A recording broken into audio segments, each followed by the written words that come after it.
This is Altgeld Hall on the UIUC campus. You can't see its pretty exterior right now because it's undergoing renovation, but it's one of the most iconic buildings on campus. Placed in a central location with a lot of foot traffic and a very, in my opinion, aesthetically pleasing Romanesque style architecture. But something you might not know about Altgeld Hall is where it got its name. John Peter Altgeld was the governor of Illinois from 1893 to 1897, and he was actually one of the most controversial and radical governors in all of Illinois history. His most famous action was pardoning those involved in the Haymarket affair who hadn't already been executed for their alleged crime of throwing a bomb at the police.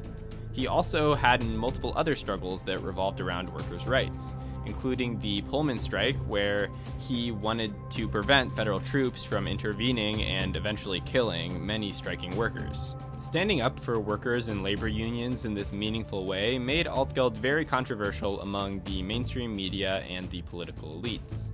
And during his term, he was able to pass several meaningful, important pieces of legislation that helped combat things like child labor and the prevalence of monopolies controlling the political system and being able to do basically whatever they wanted.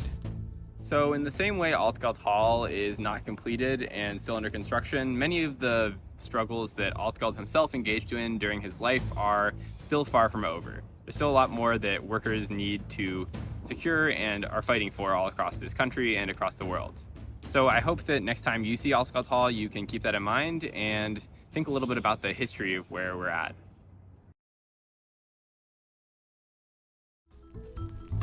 Learning and labor.